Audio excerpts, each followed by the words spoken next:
What's up everybody, Steve Atlas here from Moto USA, and we're in Calabasas, California to try out the new Goldwing. Received a host of updates, everything from internal fork changes, different tires, styling, navigation, audio system, seat, wide variety of changes just to give this bike a general tune-up. It's been out for over 10 years now. Honda thought it was time to give their touring bike a little revamp. It is still 1800cc based, still the same chassis and engine as before. They've just tweaked it to make it better. So we're going to take it, put it through the test here, Mulholland, back roads, freeways, you name it, see how it performs. Now you're probably wondering, what's a 29-year-old kid doing here to test a Honda Goldwing? Not exactly Honda Goldwing type. Well, being a sport bike person and Honda claiming that this motorcycle can hold its own when it comes to the tighter, twisty roads, we decided to have me come out here and give it a try. So let's take it out, check it out, and we'll get back to you.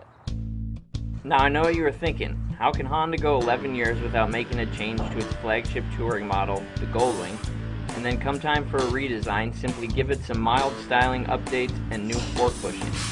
Sound like a bit of a cop-out, doesn't it? Well, prior to riding it, we kind of thought the same thing. And while you are correct that the changes are very minimal, they do equate to much more than minimal changes when you're actually riding. Handling is noticeably improved, the bike steering in easier and not wanting to stand up mid-corner when pushed closer to its limits. Speaking of which, it's been some time since I've been on a wing, and those limits are far higher than one would ever expect from a 900 plus pound machine. It feels half the weight and handles even more precisely. It's a true Houdini of motorcycles.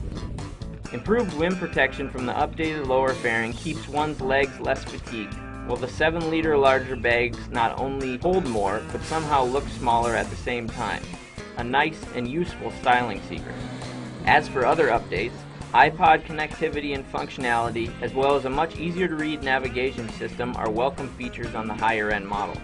And while the changes are nothing revolutionary, more slightly evolutionary, for a mere $300 to $600 price increase, you definitely get what you're paying for.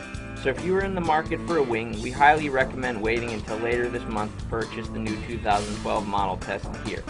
It's definitely worth it. As for how it stacks up against the competition, specifically the new 6-cylinder BMW, well, that's got a Moto USA Mega Touring Shootout written all over it. So stay tuned, it should be fun to find out.